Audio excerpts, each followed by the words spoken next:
Dating tips from my dad, part number 4, silence is power. Do not give away everything to that man. My dad always said to me, be friends with them, listen to them. My dad said men give themselves away all the time. There are times when they set up moments that they're going to do an act, like a certain, they might call you or on a date, it's a stage for them, they're performing. My dad said be their friends on a regular constant basis. When they're in their normal habitat, listen to them. My dad said they will slip up, you will hear them. And I literally called him and I told him, oh my gosh, I have this male friend who spoke about how a girl started manipulating him and he went crazy because he's usually the one that manipulates them and he's using them same tactics on me. My dad said, see? And who did he say that to? I said, he said that to his cousin, another male. I was just eavesdropping. My dad said exactly that. So now you see all of those love bombing, all of those you guys are friends and he's doing the most. My dad said, you now know why. I was like, hell to them. I actually want something serious with you. Men don't even like nice women. They think they're stupid. I'm just being honest. They think nice women are dumb. It's still, they equate niceness with stupidity. I promise you. Don't get excited. Don't get extra nice. Don't act like they're better than they were 2 minutes before they told you the lie. Treat them the same exact way until you are experiencing whatever they promised you. Okay? Don't do no extra. Okay, well, I gotta go now. I'll see you later. I can't stay on this phone all day. I'm busy. You know? Don't sit there and play phone tag with them all day. Don't sit there and boost their ego until they prove to you what they've promised you. Don't give an inch. Stay unimpressed until you are impressed. That's why a lot of times they'll promise the nice ones the world and never deliver it because they think y'all are nice enough, aka stupid enough to sit there and believe it. Men don't even... Tú puedes tener absolutamente todo lo que tú quieras en esta vida siempre y cuando tengas una tolerancia muy baja a aceptar cosas que son casi esa cosa que quieres pero no son exactamente la cosa que quieres. Me refiero, las personas tenemos bastante claro el que queremos en la vida, queremos un cierto tipo de pareja, de trabajo, de cosas. Las personas realmente sabemos lo que queremos, aunque a veces digamos, no sé lo que quiero.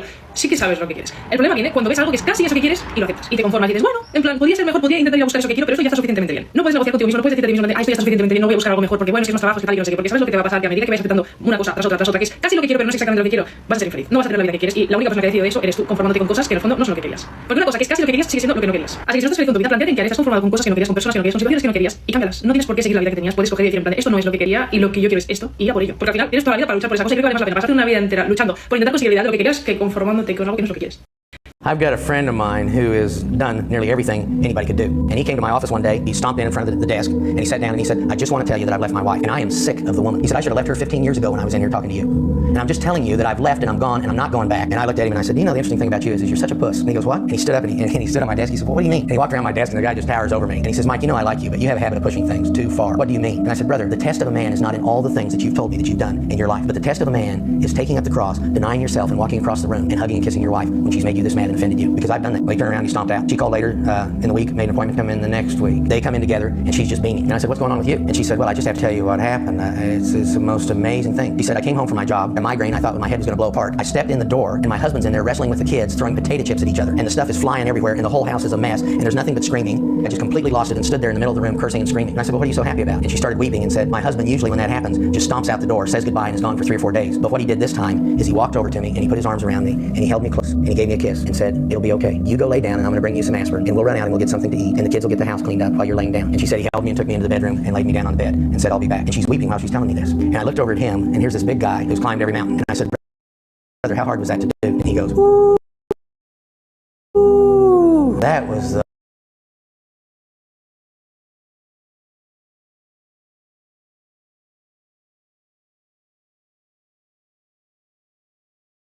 I've ever done.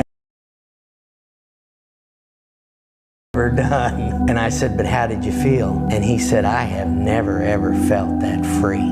Taking up and denying yourself, taking up the cross and denying yourself is the most freeing thing there is. Because as long as another person's words or behavior can control your words and behavior, you're not spirit ruled, you're other ruled. I've got a friend of mine. There was a TikTok video that was going viral because somebody was asking for unhinged marriage advice. So here are some of the top comments. Okay. Someone said, when my husband's not being nice or helpful or acting right, I just out loud boo. Before long car rides, we have pep talks to remind ourselves that we are not enemies. Right. Our children are the enemies. I tell my husband to stop being my husband for a minute and be my best friend. And then I tell my best friend that my husband is ticking me off. When my grandparents fight, my grandma flits over the home sweet home sign that's sitting in their living room. Passive aggressive grandma. For real. We have scheduled arguments. Every 2 weeks, we have bi-weekly beef where we air out our complaints to each other from the last 2 I weeks. love that idea. When we're planning big purchases, I always show him the most expensive options first. And then I show him the one I really want because then it feels cheaper and it works every time. Oh, yeah. Oh, that's smart. Yeah, so those were some of the top comments on. Hablemos de la delicadeza, el superpoder silencioso de las relaciones. Vivimos en una cultura que confunde la delicadeza con la debilidad, que tiende a celebrar la firmeza agresiva y desconfía de la suavidad. Pero fíjate que las personas más influyentes que conoces, aquellas que realmente transforman vidas y construyen relaciones duraderas, comparten un secreto. Han dominado el arte de la delicadeza. No es fragilidad disfrazada, sino la manifestación más sólida de la fortaleza emocional. La delicadeza no es lo opuesto al poder, es poder refinado. Es la fuerza invisible que mueve el mundo, porque es una inteligencia emocional superior. Ser delicada o ser delicado requiere más fuerza mental, mucha más, que ser brusca o brusco. Cualquiera puede gritar, pero solo las personas emocionalmente maduras pueden modular su intensidad según lo que la situación requiere. Por ejemplo, un cirujano necesita manos delicadas para salvar vidas. Un negociador o negociadora experta usa palabras suaves para cerrar acuerdos complejos. Un líder verdadero inspira con gestos sutiles, más que con discursos grandilocuentes. Las personas delicadas no tienen miedo de mostrar su humanidad, pero lo hacen estratégicamente. Saben cuándo un toque suave desarma mucho más que una confrontación directa, cuándo una palabra amable abre puertas que la fuerza jamás podrá abrir. Esta vulnerabilidad genera confianza instantánea, porque las personas sentimos que no hay una agenda oculta, que no hay una manipulación agresiva. En un mundo lleno de ruido, la delicadeza se vuelve magnética. Mientras algunas personas gritan para ser escuchadas, la persona delicada habla en voz baja y todos se acercan para oír. Mientras otros empujan, ella guía. Mientras otros demandan, ella invita. Esta resistencia pacífica es más poderosa que cualquier fuerza bruta.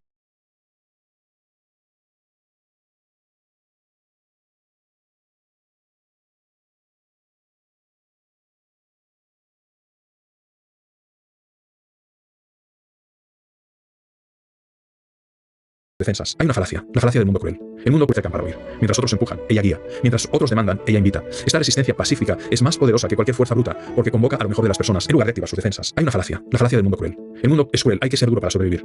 Se repite como justificación para nuestra dureza innecesaria. Pero observa a las personas realmente exitosas en sus relaciones. Médicos que tratan pacientes terminales, terapeutas que sanan traumas profundos, líderes que inspiran equipos diversos en momentos de desafío. Su herramienta principal no es la dureza, sino una delicadeza que puede sostener el peso del dolor humano sin quebrarse, porque los pequeños gestos crean transformaciones gigantes. Un mensaje de texto preguntando cómo te fue el día, recordar detalles aparentemente insignificantes de conversaciones pasadas, bajar el tono de voz cuando alguien está alterado, ofrecer ayuda sin que la pidan pero sin invadir, amablemente. Todo ello son acciones microscópicas que generan una lealtad macroscópica, porque las personas no recuerdan tus grandes gestos tanto como recuerdan cómo las hiciste sentir en los momentos pequeños. Practica la escucha con delicadeza.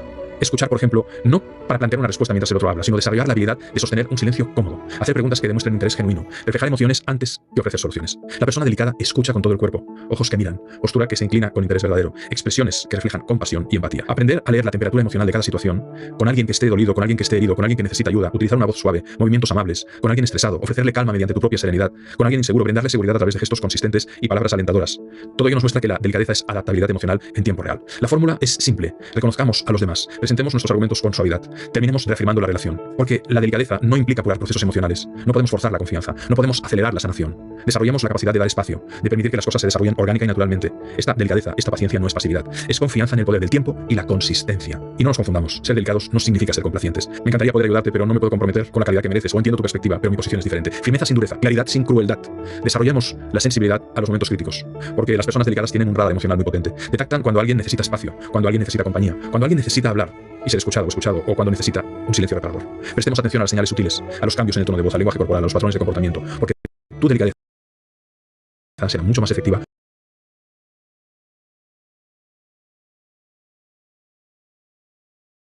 cuanto más oportuna sea. Y eso implica generosidad. Ser delicada, ser delicado, implica dar más comprensión que la que a veces recibimos, ofrecer más paciencia que la que nosotros a veces podemos dar, brindar más consideración que la que a veces experimentamos. Esta generosidad emocional no es ingenuidad, es inversión en relaciones duraderas. Las personas gravitan, se acercan hacia quienes les hacen sentir valiosas, comprendidas y aceptadas. Por lo tanto, en un mundo que confunde volumen con valor, velocidad con eficacia y dureza con fortaleza, la delicadeza emerge como un diferenciador definitivo. No es debilidad disfrazada. No es ingenuidad, es sabiduría práctica. No es vulnerabilidad descontrolada, es poder consciente de su propia fuerza. Las personas más memorables que has conocido probablemente no fueron las más ruidosas, sino las más delicadas. Aquellas que te hicieron sentir que estabas, que existías, que tenían su valor, aquellas que pudieron sostener tu dolor sin minimizarlo, celebrar tus logros sin envidia y acompañarte en silencio cuando las palabras no llegaban. La delicadeza es revolucionaria en su simplicidad. En lugar de añadir más ruido a un mundo que ya de por sí es muy ruidoso, añadamos más comprensión. En lugar de imponer, invitemos. En lugar de crear resistencias, transformemos esos espacios en colaboración. Porque el futuro pertenece a quienes pueden mantener la ternura sin ser débiles, suaves sin ser indecisos, delicados sin ser frágiles. Porque al final, las relaciones que realmente importan no se construyen nunca con fuerza bruta, sino con la delicadeza persistente de quien entiende que el corazón humano responde mejor al cuidado y al control.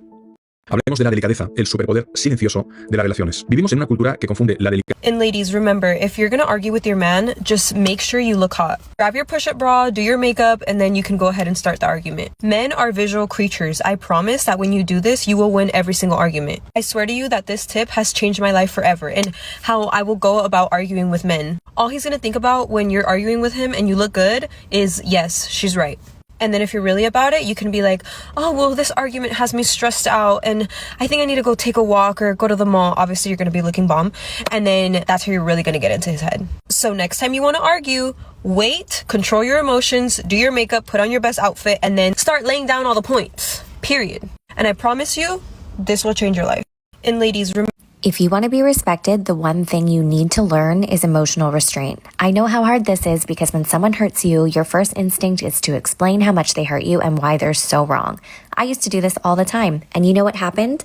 I just stayed on a merry-go-round of more and more disrespect. My emotional essays only stroked their ego because they realized that they could cheat and lie and still elicit such a reaction from me. And worse, that I'd only explain my pain and try to be understood rather than enforce any real consequences through my actions. Yep, talk about diminishing your value. So if someone has repeatedly demonstrated to you through their actions that they don't respect you, you do not tell the long-winded story about your emotions to them.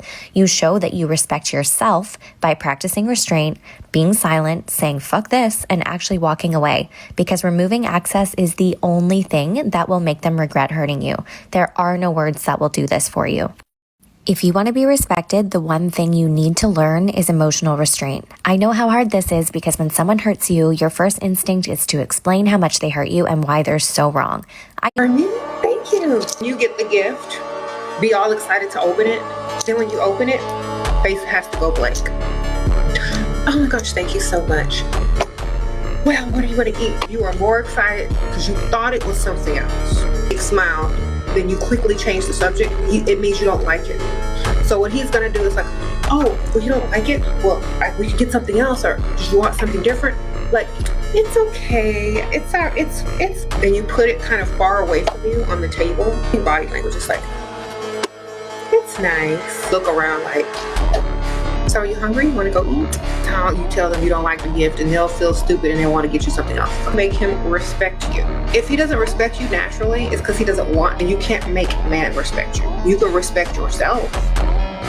You got to find out what it is he actually respects. Tell you to do this and tell you to do that. And if you try to treat you a certain way and tell you to submit and to go and do it, I wouldn't respect you either. Not as a human being. Being annoying and chaotic is not the same thing as being a positive stress in a man's life. That is why the women who understand that men grow under stress have very successful lives and very successful husbands, while still maintaining peace in the home and in the relationship. Being annoying and chaotic consists of always giving a man ultimatums. Well, if you don't do this, then I will. Well, you need to do this or else. Too much barking without any action, which at that point their man won't take them seriously. Being annoying and chaotic also consists of those long text messages, constant fights, where it almost feels like the relationship will crack or break at any given moment. Causing a man stress for him to grow stems from a place of knowing who you chose to marry, knowing your man, and knowing what his 110% looks like. Mind you, when I say stress, I don't mean stress within the home. Your man should never have to question your loyalty or where you stand. When you cause a man stress, you allow him to associate the best parts of himself with you, because you believed in him before he could believe in himself. Again, I'll share a personal example. When my husband and I first started dating, I told him that I couldn't marry or be with someone who was in the military, because that's not the lifestyle that I want for myself or for my future family. And if he was making that much money being in the military, he could be making so much more in a different field. He believed me. I caused him stress because he wanted to be with me. He wanted to marry me, said bye to the military, and now fast forward 2.5 years later, he's happier and more content with his career, and he's generating twice the income that he was when he was in the military. And you know who he credits for all of his successes? Me. And if you see that he folds and he doesn't know how to respond to stress or pressure, do you really want to be with a man like that? With someone who doesn't have a backbone? I definitely didn't. As always, ladies, be wise. Los hombres no protegen a cualquiera, protegen a la mujer que despierta algo primitivo en ellos. Y tú puedes aprender a activarlo si sabes lo que estás haciendo. Hay algo que muy pocas mujeres entienden. El deseo de proteger no nace de la lástima, nace de la admiración y de la conexión emocional. Es como si algo dentro de él se activara y dijera, quiero cuidar de ella, quiero que esté bien. ¿Y sabes cuál es el error de muchas mujeres? Intentan mostrar que no necesitan nada, pueden solas, que no necesitan ayuda, están por encima de todo. Y sí, puedes hacerlo sola, pero si lo haces todo sola, ¿dónde entra él? ¿Dónde encuentra su lugar? A tu lado. Un hombre se vincula cuando sabe que puede aportar valor a tu vida, cuando tú le das ese espacio para darte, para resolver, para sostenerte emocionalmente. No se trata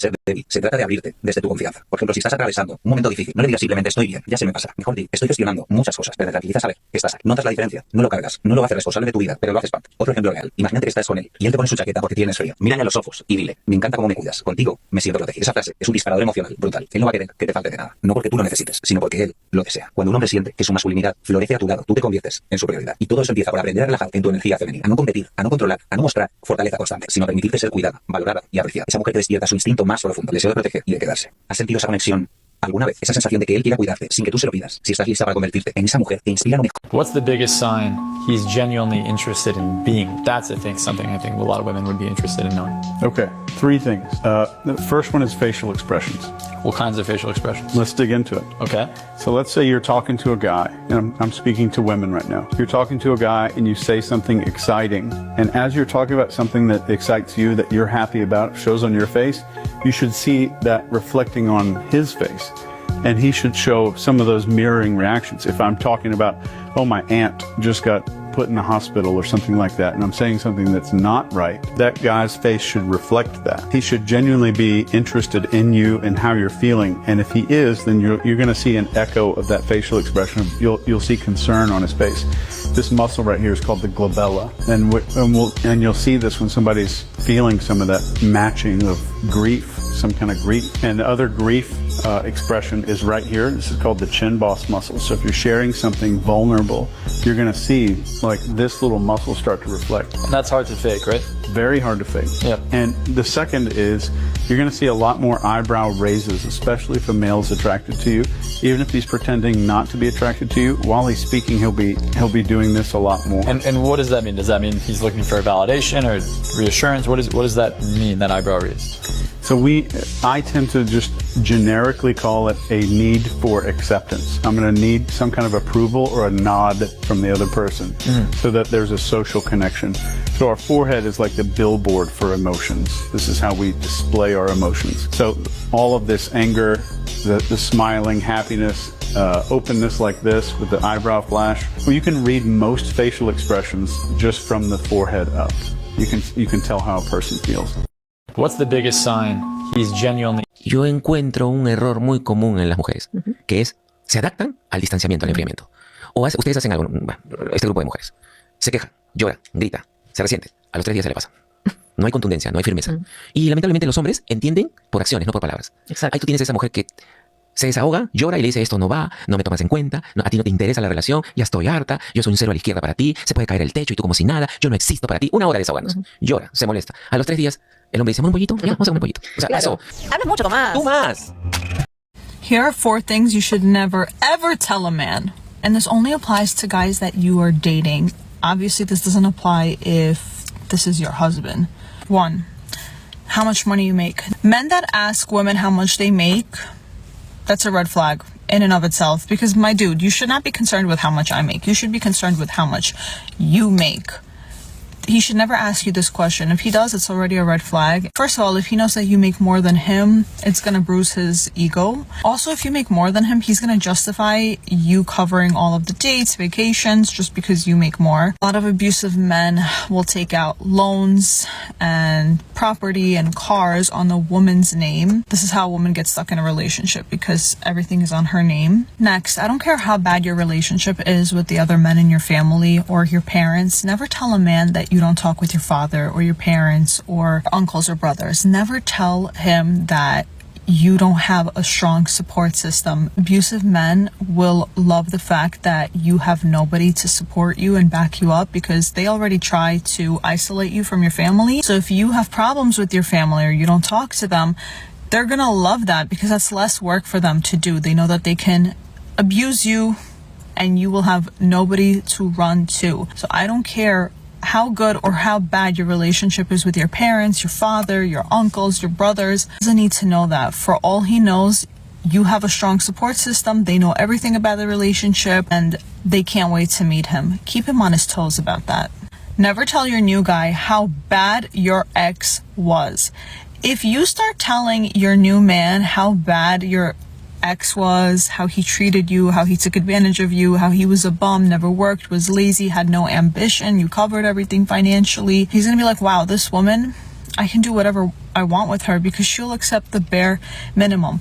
All you need to tell him is that your ex spoiled you and treated you with respect, kindness, spoiled you with gifts, so he knows that that's what you're used to. Never, ever, ever tell him that your ex was abusive and manipulative and all that stuff because that's going to give him an excuse to do that because he knows you already put up with that in the past. Because women receive gifts from our exes, even men that we never had any kind of relationship with, but they just spoiled us with gifts. That happened for me. I'm so thankful and blessed that I had men in my life that spoiled me. Even if we had nothing romantic, they just gave me nice things. But men don't think like that. Like when a man dates a woman, he doesn't think like, oh, that Chanel bag, another man bought it for her. That Cartier bracelet, another man bought it for her. He thinks you're getting that with your own money. And if you are getting that with your own money, good for you. That's even better. But never tell him that all your things are from your exes. He doesn't need to know that. You bought that. You bought that for yourself. I did this thing when I started dating, when I was dating my ex. I would dress nice. I would wear my jewelry on dates. I would wear my bags. Some of them I bought. We went out with his friend group and they were all like very well educated and very well off. I did not wear any of my jewelry and I didn't take a designer bag. And the first thing he said to me was, why aren't you wearing any of your jewelry? Why aren't you wearing your bags? And I said to him, I'm gonna wear what you buy me. Since you didn't buy that, I'm not gonna wear it because the thing is, your woman is a reflection of you. When other men see a woman that's all decked out, they think that the man is providing this kind of lifestyle for her. So unless he's actually providing all of the goods, you don't wear that. He doesn't get to benefit off of things other men provided for you. Okay, you are a currency. How you present yourself, your energy, the way that you dress and the way that you look is your currency, and it makes him look better. Unless he provides that kind of lifestyle, he should not get to benefit and he should not get to have bragging rights because of how well put together you are. So if he wants to show you off, it's time for him to start treating you to these luxuries. No se nota, pero llevo semanas estudiando el poder desarmador de un saludo. Muchas personas no están preparadas a que alguien venga y los salude con amabilidad y eso les baja la coraza y la mala cara que tienen. Por lo general, cuando estoy y voy a algún lugar en donde requiere que me atiendan la cara, la gente está con cara de revólver, con cara de pegarle a uno. Pero cuando usted lo saluda amablemente, con una buena actitud, la gente se desarma de una vez. Porque las personas están acostumbradas a que los traten a las patadas y que les pidan y ni siquiera les digan por favor. Pero cuando tú llegas y dices, hola, buenos días, ¿cómo estás? ¿Qué tal el trabajo? ¿Cómo te ha ido? ¿Estás bien? Las personas inmediatamente se desarman porque la buena actitud se contagia. No se nota, pero llevo semanas. I took a quick course in college that was basically how to manipulate people and trick them into liking you.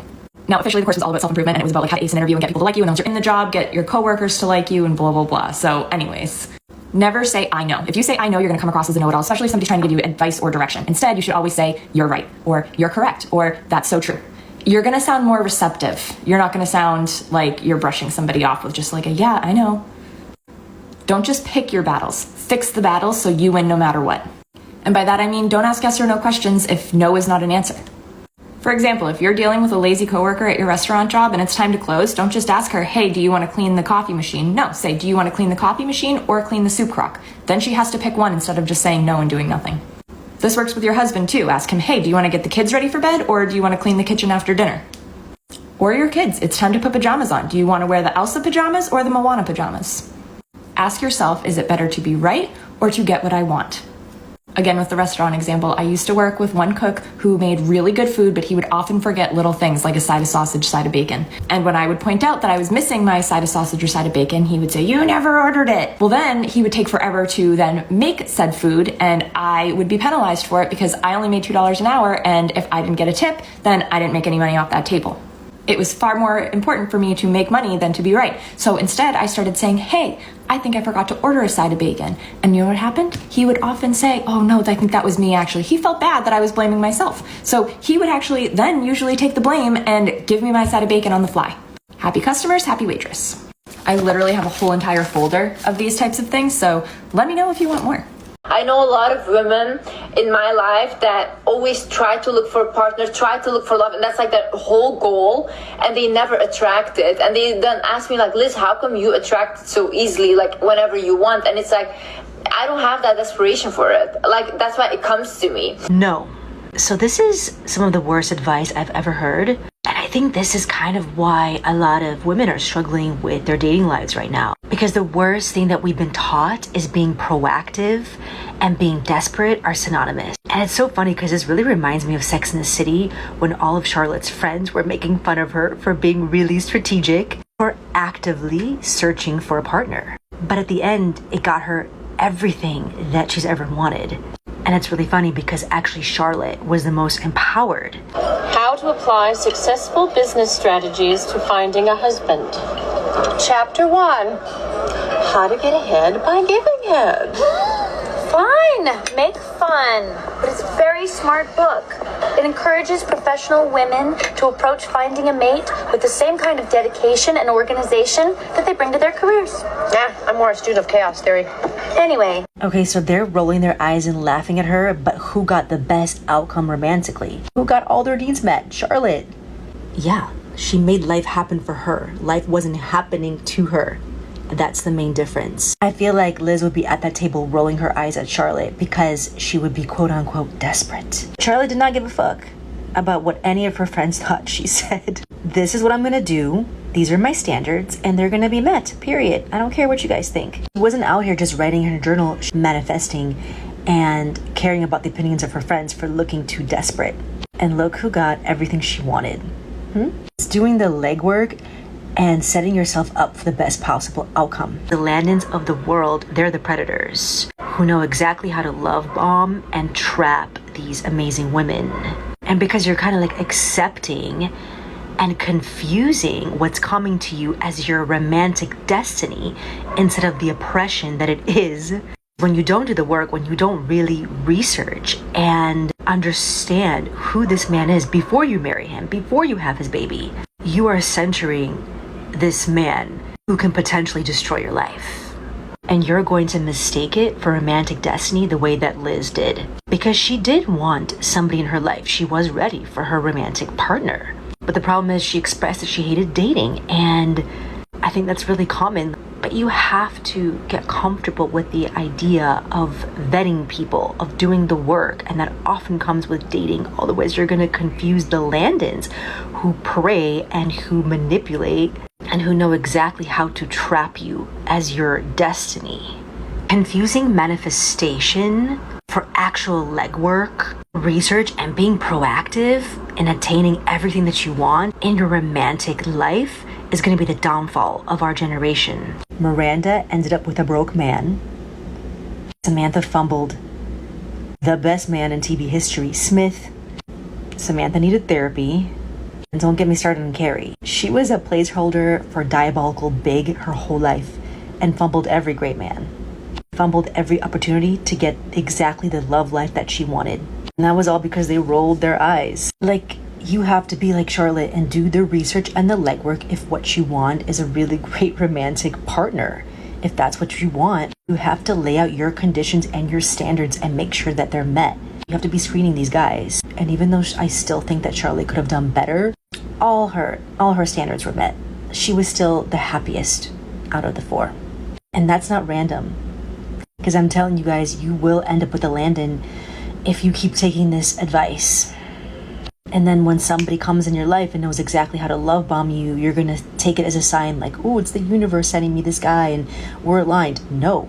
You're setting yourself up for chaos when you think like that. You really need to put yourself in the right circumstances the way Charlotte did. Not just manifest, but literally put yourself in the right circumstances. She wasn't just sitting back and chilling in an airport or, just waiting for life to happen to her. She was proactive like a man. And I think that's a difference. Like, she was in her power. She went exactly to the places where her values align with a potential partner. She was not chilling. She had enough self-confidence to be like, I'm going to be at these places where I know that my future husband can be. Our beliefs are going to align. And still letting the men come and still letting the man be a man and be pursuing and worshiping you.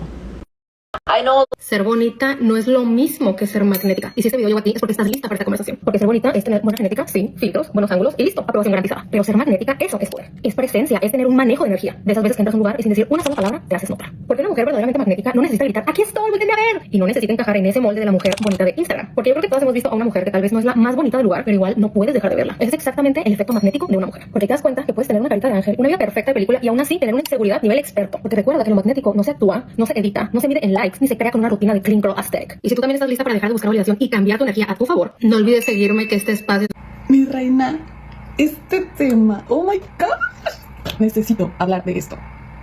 Energía femenina y psicología masculina para que un hombre se enamore. Primero, lo más importante, no estás aquí para hacer que alguien se enamore. Estás aquí para recordar que lo que ya hay en ti es magnético por naturaleza y entender cómo funciona emocionalmente un hombre para no sabotearlo ni sabotearte. So, ¿qué es la energía femenina real, no fingida? Es cuando una mujer está en su energía femenina verdadera. No necesita competir, no necesita perseguir, no necesita convencer. Su sola presencia crea campo. Su voz tiene ritmo. Su cuerpo no grita, vibra. Esto no tiene que ver con ser sumisa o frágil, at all. Tiene que ver con estar tan presente, tan conectada a su verdad y a su esencia, que un hombre siente algo cuando estás cerca de ella.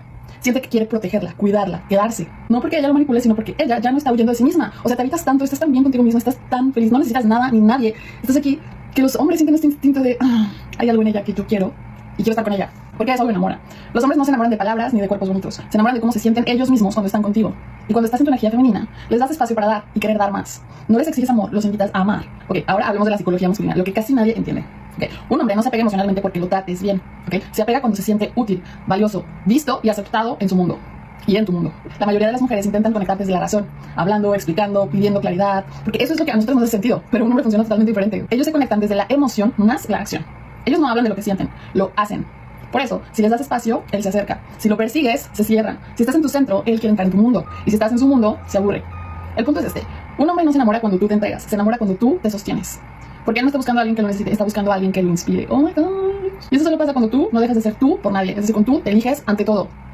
Mi reina. El hombre cree que quiere sexo, pero en realidad quiere reconocimiento, quiere validación. Eso es lo gratificante. Por eso todos los hombres que quieren sexo, la mayoría no va con escorts. Hay muchos que sí, un chingo que sí, pero hay un chingo que no, porque entienden que no es sexo lo que quieren. Y muchos cuando van con escorts dicen, no era esto lo que quería. Ya me vine y no era esto lo que quería, porque lo que quiero es que esa morra me reconozca, me valide, me elija a mí por encima de otros. Por eso hay hombres que les gusta que su morra se la cojan otros, porque inconscientemente sienten que los eligen a ellos por encima de otros. O les gustan morras con novio, o les gusta esto súper común, o les gusta, o una morra no les gusta, hasta que otro ya le está buscando, entonces ya me gusta, ya no quieren a la morra, y hasta que la morra ya tiene otra opción, no, siempre sí quiero, porque quiero que me elija por encima de ese man. Entonces, ahí a lo que se reduce es que nos queremos sentir elegidos. Las mujeres sienten ese placer de provocar emoción. Por eso cuando a ti te vale verga la morra, les entra esa ansiedad. Por eso cuando tú ignoras a una mujer, se enloquece por ti y por tratar de llamar tu atención. Por eso cuando dices a una morra, el famoso push and pull, cuando tú le dices a una morra, no me encanta, no me gusta, a mí me gusta bonita, les entra esa necesidad de no te estoy provocando nada.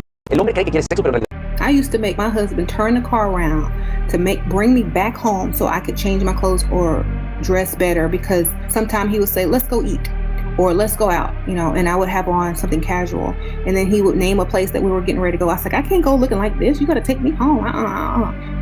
So he's like, you look fine. I'm like, no, I don't feel good, and if I don't feel good, I'm not gonna have a good time, so you might as well just take me back home so I can get dressed the right way that I want to look, okay? And he will. It's like, okay, that's what makes you happy.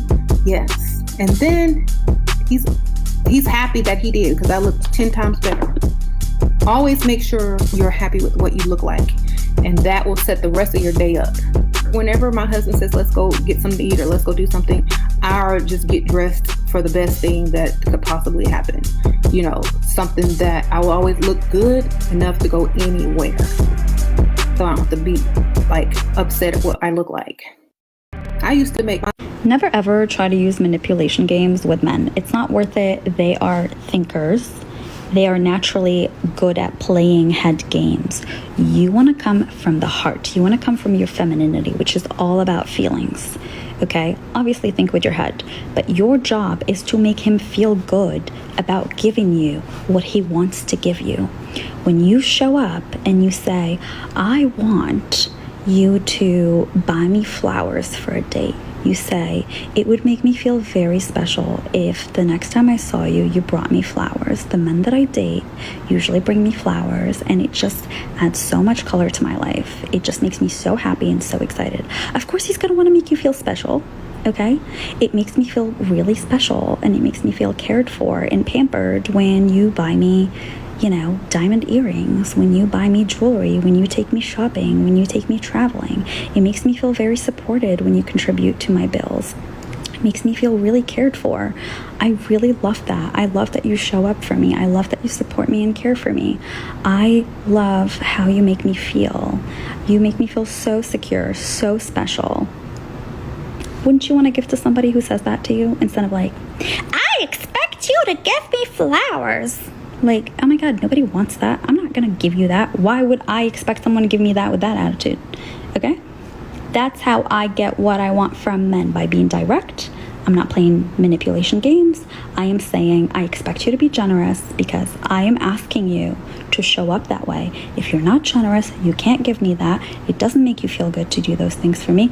Absolutely fine. I will go somewhere else and they will give it to me. And I am used to this treatment. So have a good day. I hope that helped. Looking to find and marry a rich man just so you can live the soft life is probably the dumbest shit I've ever heard, especially if you do not make your own money and you're not set on your own career path. Dating rich men so that you can put yourself on the trajectory of your own career path is a different story. Dating rich men so those rich men can pay for your medical school or so they can fund your business is a different story. But not having anything going for yourself and wanting to find a rich guy so you can just not do shit with your life and you can just go to Erewhon and go to Pilates is stupid. That's a dumb idea.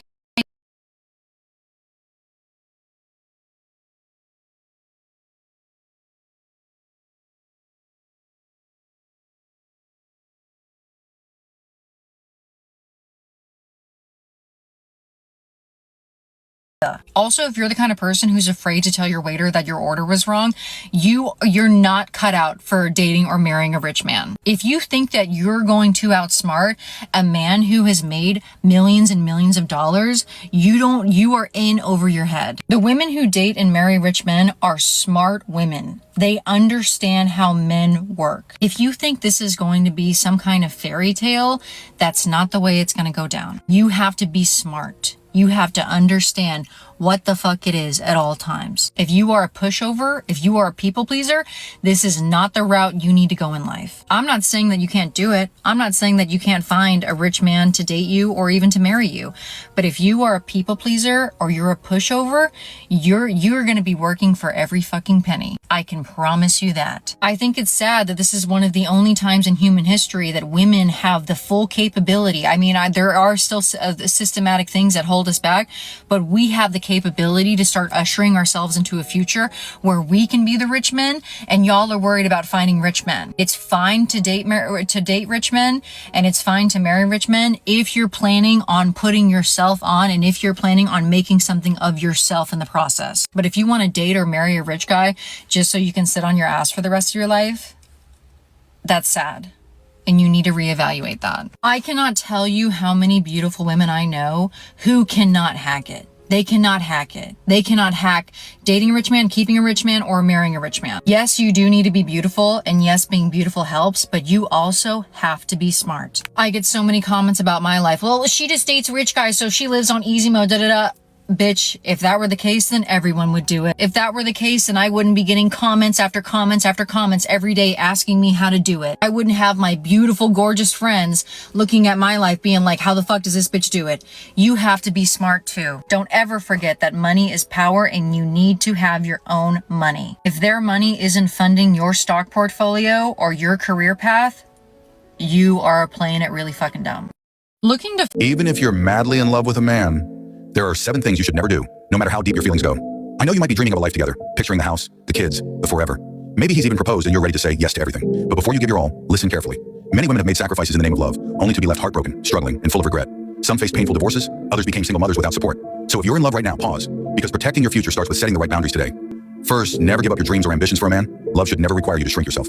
I once spoke with a woman who left her country, her career, and her education behind for a man who promised her everything. But after moving in with him, he suddenly changed his mind. She lost not only him, but her entire life's momentum. No degree, no job, no independence. She built her world around him, and when he left, everything crumbled. Let this be a reminder. If a relationship demands that you sacrifice your purpose, it's not love, it's a trap. Keep building yourself because your career, your education, and your passions are your power. Second, don't play the wife role if you're just a girlfriend. Cooking, cleaning, doing his laundry, managing his home. Those are not obligations unless there's a real commitment. Many women believe that showing devotion will lead to a proposal, but more often it leads to being taken for granted. A man should prove himself before receiving that level of dedication. Don't pour yourself out for someone who hasn't even given you a title. Third, never buy property or make major financial decisions in a man's name.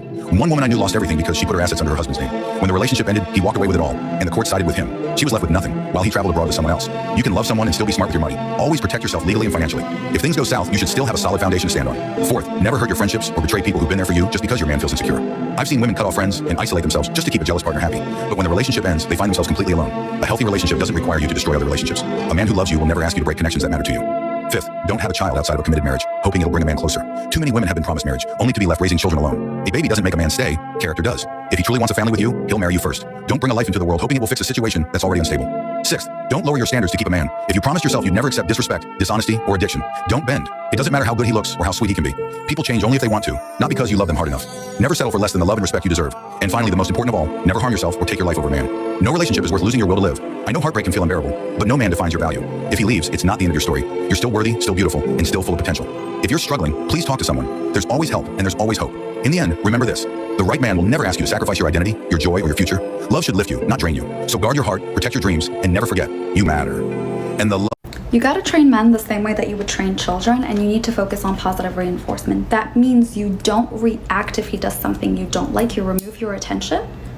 You remove your awareness from him. He doesn't exist anymore. You go back to whatever it is that you want to do. When he does something good, it depends on what it is that he did. Okay? If he bought you flowers, oh my gosh, thank you so much, that's so sweet, they're lovely. You don't make a big deal out of it. This is normal. He buys you a car, oh my god, you take such I love you. Oh my god. Oh my god, I'm gonna take you home. Okay? I'm gonna ride you too. Okay? You need to literally have levels of reaction. When he does something that you don't like, let's say, I don't know, he said he was gonna plan a date and he didn't do it. When he reaches out to you, you don't respond the way that you usually would respond. You're not mean, you're not rude, you're not disrespectful. If he's like, hey, sorry, I got busy and whatnot, or he's pretending that like whatever, you just, first of all, you give it time, space. You don't respond immediately. Then after that, you go ahead and you say, hey, blah, blah, blah, blah, blah. Okay. Blah, blah, blah, blah. All right. Blah, blah, blah, blah, blah. I gotta go get to a call, okay? I'm gonna go hang out with my friends. I gotta go take care of myself. I gotta go cook. I'll talk to you later, okay? You don't go off on them. You remove your attention. He calls you. What's wrong? Oh, nothing. I'm sorry I didn't. Oh, it's fine. Okay, well, can we reschedule? That'll depend. I mean, I don't know. Like, I'm kind of not interested now. Like, you said that you were gonna plan it, and you didn't. It's just unattractive to me. So, I don't know. Right now I'm not feeling it, so I'm gonna go ahead and just do me, all right? Oh, now they're like, what? Fuck, how do I get her attention back? Okay, if you're not exclusively together, first of all, no boyfriends, okay? I can go into that. Boyfriends are a scam. If you're not together, then you really owe him nothing. Okay, go get you another man, go talk to your other man from the roster, go out with your friends, go take your cat out, go take your dog out, do whatever, remove your attention. He's not the center of the universe. You should be repulsed and unattracted to a man who does not follow up. You should always think, when he does things that I like, I'm attracted to him. When he doesn't do things that I like, I'm not interested. I'm not interested. That's unattractive to me. I will literally text that to men. You gotta train men the same way that I hear from a lot of younger women who have never been married but still do want to get married, while at the same time they know the alarming divorce and infidelity statistics, and they know that many men, not all men, do get married for practical reasons and not love. So they want to know, like, how do I still get married? Here's 10 tips that I have for you. Number 1. Don't go into it assuming it's a forever marriage, and be genuinely okay with that. A marriage doesn't have to be happily ever after for it to still have been a success. Number 2, always assume that he will cheat and know exactly how you are going to handle that ahead of time. Number 3, always keep yourself up and always keep investing in yourself. That means your appearance, that means your career, that means your hobbies, that means interests, that means your mental health. Keep it up. Number 4, similarly, put yourself first. Number 5, be a little difficult. Be a little high maintenance. Meaning, don't give in just to please him. Number 6, don't make him comfortable. Let him show you what he's made of. Let him work for you. Because the weak ones who really just want to be with a woman that's going to make him comfortable aren't going to tolerate it. They're going to leave quickly. They're going to show you exactly what they are. If he hangs in there with you, it means that he genuinely wants you, not what you can do for him. Number 7, make him chase you. Number 8, don't you dare go 50-50 with him. Ever, ever, and never.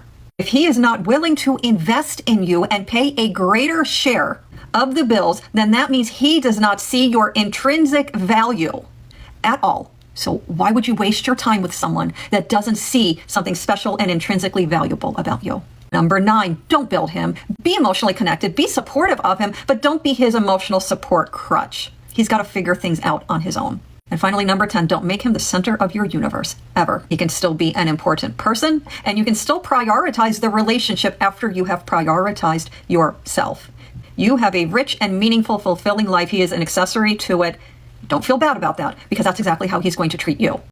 I hear from I'm back to talk about intimacy. Did you just think I would talk about it once and let it go? No, I gotta come back to this topic over and over because I feel like there's so much to uncover and there's so many layers and dimensions to intimacy and building great intimacy with your partner. So let's get into it. Number 1, the thing I've observed, the couples that have good intimacy, they prioritize it. They make sure they are connecting with each other physically. It's not on a long list of chores to do, but it's something they really set out to do. Number 2, they are good friends. They appreciate each other. They have a sustainable friendship with each other. They really make time for each other. And number 3, they are physically affectionate with each other, even in public. They're still touching each other. They're still kissing each other. These are things that build great intimacy. Now, the caveat being, there's a lot of things that start great intimacy that start outside the bedroom. But if you think of the things I shared with you, friendship, being able to be affectionate with someone, not just in an intimate environment, but outside the intimate environment, just adds an added dynamic. What do you guys think? And until next time, XOXO. If you want someone to crave your scent while you're gone, listen up because this is some dark psychology shit. Okay, have you ever been so infatuated with somebody that the smell of their fragrance gives you butterflies, makes you blush, it makes you miss them almost unbearably? But we want you to have that effect on people. We need the ball to be in your court. You need to be the one getting them hooked. Step 1, we need to get them extremely familiar with your fragrance to the point that they can bring up the smell in their memory without physically smelling it, which means they need to be smelling it a lot. You're gonna choose a fragrance or a layering combo, and that's the only thing you're gonna wear when you're around them. Don't wear anything else. We need them to have a strong association between you and this smell. If you want to have them hooked, you need to choose something intoxicating, addicting, and magnetic. Think skin-like scents, sexy musks, vanillas, ambroxan, sandalwoods, etc. You need to pick something with an even more addicting dry down. Like, it gets better the more it dries down and the closer you get. You're gonna want to avoid picking anything strong or overpowering, and I'll tell you why in a second. Step 2, we need to layer. Lotion plus perfume equals longer lasting scent. We all know that. Let's move on. Here's where the game changer happens. Take a hair perfume. We're gonna spray our hair. Your hair is gonna hold the fragrance just like clothing does. We're gonna go a step further. We're gonna lock it in with a hairspray. I use a light hold one because I don't like the stiff, sticky feeling, but that's gonna lock in the fragrance, making sure it's lasting, making sure you're wafting it through the air when you're moving around. It's an absolute game changer. Make sure you have a travel size, something you can stick in your purse because you're gonna wanna reapply every 2 or 3 hours. I would even bring a little travel size lotion so you can rehydrate the skin underneath. I do this on my trips to the bathroom, and trust me, the proof is in the pudding, okay? That step is absolutely crucial. Do not skip it. If you're wearing any outer layers, a jacket, a scarf, a sweater, that's where you're gonna wanna spray the most of. But if they're wearing anything, you're gonna wanna spray their jacket, their sweatshirt. If you're at their house, spray their pillow, spray their bed, spray their bathroom. If you're gonna be in your car together, spray your car. If you're gonna be in their car, spray their car. You're gonna wanna leave little bits of it wherever you know they're gonna be. Just don't get caught. And very quickly, they're gonna start to associate this smell with you. When they start to miss you, this smell is gonna come to mind. When they smell that smell, it's gonna bring them to their knees. Good luck. What is the most feral way you've tried to leave a mark in someone's memory? I need to know. Don't hold out. And if you love smelling good, you're gonna wanna hit the follow button. All right? I'll see you next time. Yo estaba platicando con una persona adulta y no sé cómo salió el tema, me dice, yo tenía un tío que era súper buena onda y jugaba mucho con nosotros. Era el tío, ya sabes, buena onda, ¿no? Y se acaba de morir hace 2 años. Y empieza, y nada más, así se hace así, y empieza a llorar. Dice, es que él es el único que jugaba con nosotros. Claro. Dice, ¿por qué las personas chidas se tienen que ir? No, yo también pienso, y yo, muy rápido. Pero ¿sabes qué? Yo lo que caché de ahí, dije, a ver, este adulto, de lo que se acuerda es de que su tío jugaba cuando iba a verlos, porque digo, no es como que los viera todos los días. Y dije, no manches, dije, la importancia de jugar con los niños. No manches. O sea, los niños de verdad hizo que ya los papás no hacemos. ¿Sabes? O sea, los llevamos al cine, los llevamos al restaurante, los llevamos pero jugar. Yo estaba platicando con una persona. If you want to know if you've met the one, and if that person is ready for marriage. My husband is still in love with me after 25 years, and it's not because of anything I do or don't do. And our marriage works not because of anything that he does or doesn't do. It's because in the moments when most people think, do they do grand gestures? How do they celebrate Valentine's Day? How much do they spoil you on your birthday? They're just a few days a year. The real moments count, the in-between, when you're just hanging out on the couch watching whatever Netflix show, when you're basically taking a drive and you can be yourself and they can be themselves. And at that moment, the two of you are just connected in ways that no one even knows that you're connecting. So if you're trying to figure out, are you ready to meet the one? If you're trying to figure out how to be in a long-term healthy relationship, or even if you're ready for marriage, or if your partner is ready for marriage, if you want to know if you've met the... You not test your man enough. I would, if I were a woman, okay? I mean, I do this with women, but I'm just saying, there's so many ways you can test a dude, right? It's not even specifically follow some guidance that I'm giving, but so many indirect ways versus the more obvious primed questions that women ask men, like, well, what are your intentions? What are you looking for? I'm like, obviously he's going to lie then, right? Or he can. So how are you helping your own judgment? That's just poor form on your own EQ. It doesn't make sense. You should ask him, honestly, ask nuanced, indirect questions. Be like, hey, what's something you find really funny on YouTube? Let him send it to you. If it doesn't make you laugh at all, do you really think you're going to be compatible? Like, humor's linked to intelligence, and men are funnier than women. Too bad, I don't care. It's that quote. How many times has a woman made the whole classroom laugh in middle school? Okay, whatever, it's fine, okay.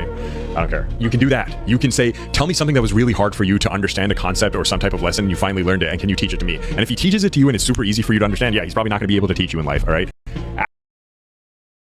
Ask him, hey, what's a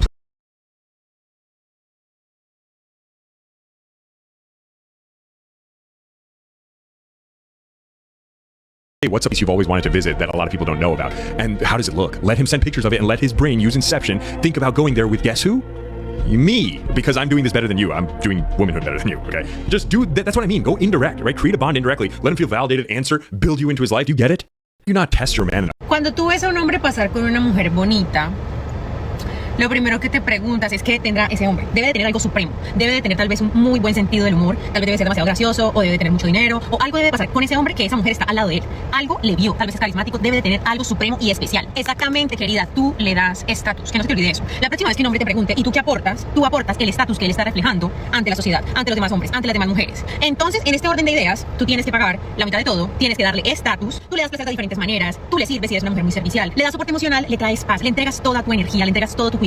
Y no suficiente con esto, tienes que lucir regia, como una tacita de té, porque piden uñas, cabello, que tú estés todo el tiempo divina. Y aún así se atreven a preguntarte qué aportas tú. ¿Te vas dando cuenta? With how they treat women because we literally remember everything. Neuroscience shows that our hippocampus, where we keep our emotional memory, tends to be larger in women, so we not only remember, we feel it again. If you ever wonder why women don't forget the little things, it's not because we're being dramatic, it's actually our biology. Because of these sort of things, I started doing what I'm doing because the human brain is honestly absolutely amazing. I've studied neuroscience and psychology and worked on research focused on women. I also work as a mental health worker in a female psychiatric hospital. These experiences have made me realize that the female brain is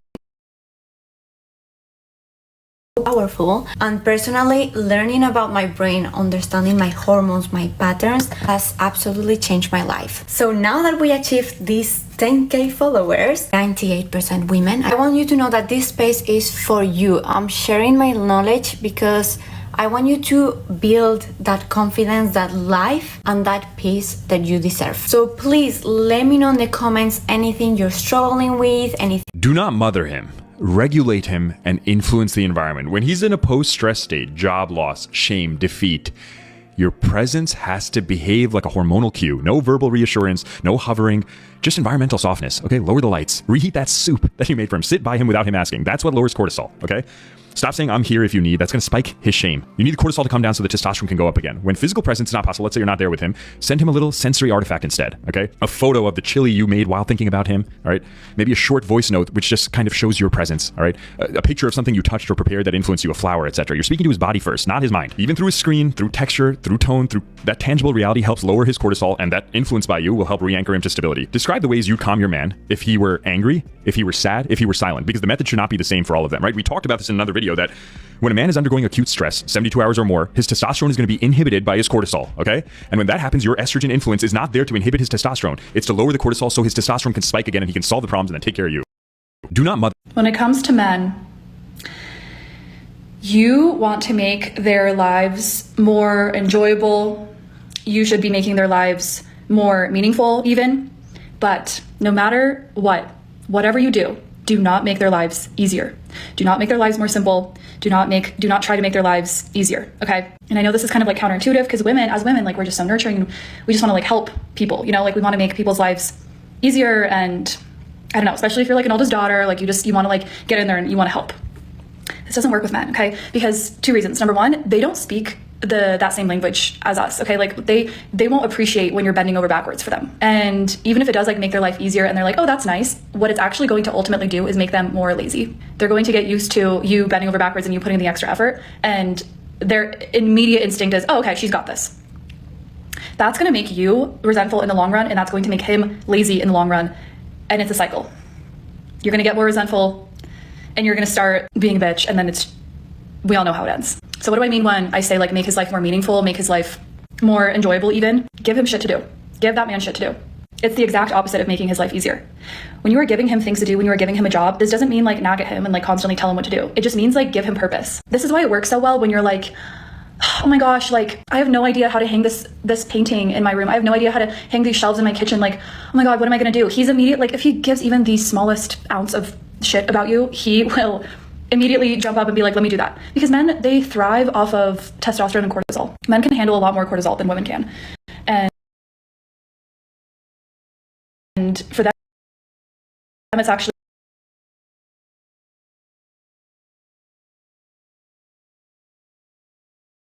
because they have a lot more cortisol than women can.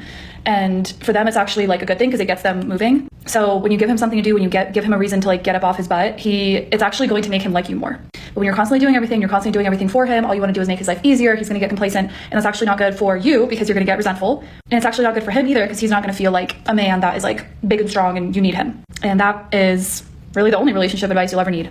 When it comes to men, clever things I've seen women put in prenups, Money Before Men edition. This is going to be fun. When I started doing prenup work, it was really because I had a divorce that I was working on and consulting with, and she had a friend who was getting married, and she was like, oh my God, you need to talk to Joanna.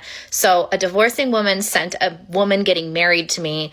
And that's how prenup work was born. Sometimes I pinch myself that this is work that I do. But if I can help one woman avoid the mistakes that so many women have made before, in getting married and wishing they could go back and do it again, it's worth it. Please keep in mind, this is very respective, okay? Like someone might have like $35 million, own a tech company, you know, have tons of houses. Like it just depends on the situation. But I always love a 6-month emergency fund for a woman in a bank account with just her name on it in the event of a divorce. Someone I know was going to have a baby and she put in writing that she wanted a tummy tuck, she wanted a nanny, she wanted house cleaning care. And in the event of a divorce, those services and level of living would be continued as part of the divorce settlement. So she would never lose support for raising a child. One gal that I worked with had real estate money that she was able to invest every single year. And if the marriage came to an end, she would get to take all of the assets and portfolios that she'd built up over the course of the marriage because she had sold her house to move in with him. And so she didn't have a place to live. So she needed a lot of options. Let me know if you want more ideas. I have them. Clever. Women require adoration. And this is often called the adoration-admiration dichotomy. Adoration means, baby, you're everything. I would literally take a bullet for you. You're so wonderful. You're so beautiful. And from the evolutionary biology would suggest you need somebody who's going to be protective, way beyond what reason would suggest. You're insane for that particular person, whereas men need admiration, which is basically, that is the largest gazelle I've ever seen that you just dragged into the cave. You're so big and strong, right?